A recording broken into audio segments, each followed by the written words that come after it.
रितेश नाम का एक आदमी रहता था। वो अपने माता पिता के साथ रहता था। उसके पास व्यापार करने के पैसे तो थे, पर उसे पता नहीं चल रहा था कि कौन सा व्यापार शुरू करे। इसीलिए वो इस विषय में फैसला लेने के लिए अपने पिता के साथ चर्चा करता है। पिताजी, मुझे पता नहीं चल रहा है कि आपके दिए हुए पैसों से मैं कौन सा व्यापार शुरू करूं। अरे, उसमें क्या है, पकौड़ी का व्यापार शुरू करते हैं। पकौड़ी का व्यापार? हाँ बेटा, हमारे गांव में जलेबियों का, समोसे का, अचार का, पापड़ का ऐसे बहुत व्यापार है। तो तुम्हें कुछ अलग व्यापार करना होगा। गांव में जो व्यापार नहीं है, अगर तुम करोगे तो अच्छा लाभ पाने का मौका होगा। सिर्फ सादा पकौड़ी कौन खरीदेगा पिताजी? इसीलिए हम सिर्फ सादा पकौड़ी नहीं बनाएंगे। तो फिर हम सादा पकौड़ी में साथ साथ चिकन पकौड़ी, फिश पकौड़ी, मिर्ची पकौड़ी, आलू पकौड़ी, प्याज के पकौड़ी, अंडे के पकौड़ी जैसे अलग अलग तरह के पकौड़ी बनाएंगे। ऐसे हमारा व्यापार को बहुत लाभ मिलेगा।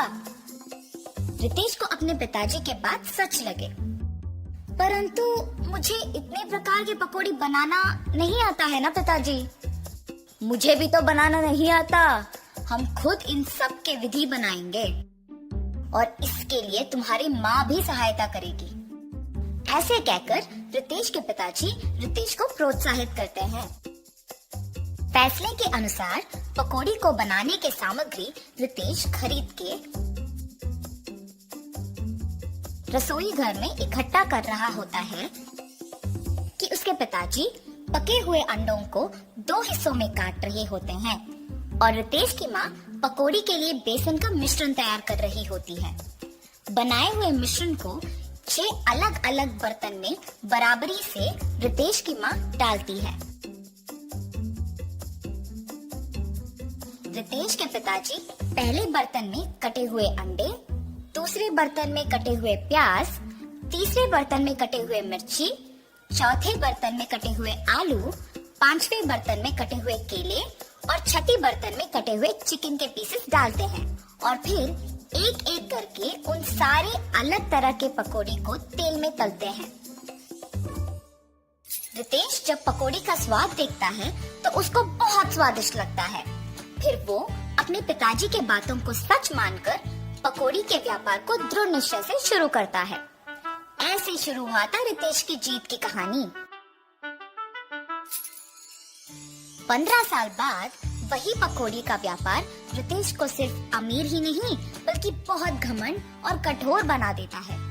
दूसरी ओर रितेश के पिताजी को बहुत दिनों से ठीक से दिखाई नहीं दे रहा था और सुनाई भी नहीं दे रहा था। इसीलिए वो रितेश को चिकित्सा करवाने के लिए पूछने की प्रयत्न करते हैं, पर रितेश कभी उनको समय ही नहीं देता था। इसीलिए रितेश के पिताजी खुद अस्पताल जाने का निश्चय करते हैं, पर उनके पास पैसे ना होने के कारण रितेश की दुकान को निकल पड़ते हैं। अरे रितेश बेटा, कुछ दिनों से न कुछ ठीक से दिखाई दे रहा है, न कुछ सुनाई दे रहा है। चिकित्सा के लिए 3000 रुपयों की जरूरत है। थोड़ा मदद करो ना बेटा। क्या 3000 रुपए? उतने पैसे तो मेरे पास नहीं है। पर बेटा, कल ही तो तुमने बहू को बताया था कि हर रोज तुम्हें 30,000 मिलते हैं। आप पहले यहाँ से चलिए, कह रहा हूँ ना पैसे नहीं है। और घर चले जाते हैं। घर पहुँचने के बाद चिकित्सा के पैसे मांगने रितेश के पास गया था, पर उसने ये कहकर भेज दिया कि उसके पास पैसे नहीं है। क्या 3000 के लिए उसने ऐसा कह दिया? व्यापार तो अच्छा चल रहा है ना। शायद उसको हमारा यहाँ रहना पसंद नहीं। बहू ने भी खाना सिर्फ उन दोनों के लिए बनाया है। मैंने हम दोनों के लिए खाना बनाया है। तो फिर यही है, हमारा यहाँ रहना वो दोनों चाहते ही नहीं है। चलो इसी रात को यहाँ से निकलते हैं। ऐसे फैसला करके दोनों उसी रात गांव से निकल जाते हैं।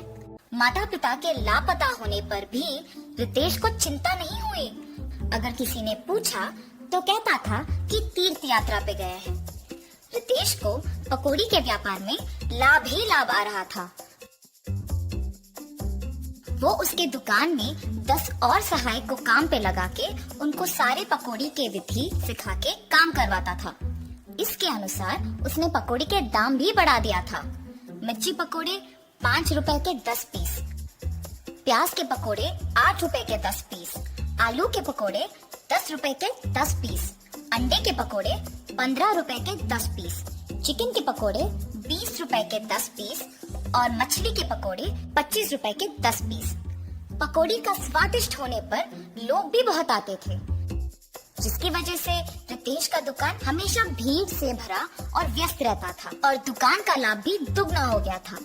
रितेश ऐसे ही उसकी संपत्ति बढ़ाने में दिन भर व्यस्त रहता था और उसकी पत्नी भी अपनी समय अपनी सहेलियों के साथ बिताने में और पैसे खर्च करने में व्यस्त रहती थी और उनके बच्चों के साथ भी ज्यादा वक्त नहीं बिताती थी। बच्चों के देखभाल के लिए एक ताई को रख के वो चली जाती थी। रितेश व्यापार और संपत्ति के मोह में पड़कर दोस्तों के साथ वक्त गुजारता था और उसकी पत्नी उसके सहेलियों के साथ वक्त गुजारती थी। इस वजह से उनके बच्चे बहुत लापरवाही से पले बड़े। रितेश अपने बच्चों को अनुशासन से नहीं बड़ा कर पाया और अपने बीवी को उसके शौक से दूर नहीं रख पाया। अब रितेश के साथ प्यार से 2 बातें करने के लिए भी कोई नहीं था। उस समय में उसको उसके माता पिता की बहुत याद आती है। मैं कितना मूर्ख हूँ, प्यार से देखभाल करने वाली माँ और जिस व्यापार को इतने जिम्मेदारी से देखभाल कर रहा हूँ, उसका मार्गदर्शन करने वाले पिताजी को मैंने अनादर किया है। न जाने वो कहाँ हैं, क्या कर रहे होंगे। मैं तुरंत उनको ढूंढ के घर वापस लेके आता हूँ। रितेश अपने माता पिता को ढूंढने अपने कार में निकल जाता है। गांव में ढूंढते ढूंढते उसको अपने माता पिता गंदे फटे हुए कपड़ों में नजर आते हैं। ये देख रितेश भाग के उनके पास जाता है और कहता है, आप ऐसे कैसे? ये सब मेरा ही गलती है पिताजी, मुझे माफ कीजिए और कृपया मेरे साथ घर चलिए माँ। रितेश को अपने गलती का एहसास होता है और वो अपने माता पिता के साथ घर वापस आता है। अपनी पत्नी को बोलता है कि आज से जो भी होगा माँ के अनुसार होगा और व्यापार का सारा संपत्ति अपने पिताजी के हाथ कर देता है। रितेश सिर्फ सहायकों का और पकौड़ी के विधि का देखभाल करता है और उसकी पत्नी बच्चों का देखभाल और पढ़ाई का ध्यान रखती है। सुख संपत्ति और परिवार का प्यार पाके सब सदा खुश रहते हैं।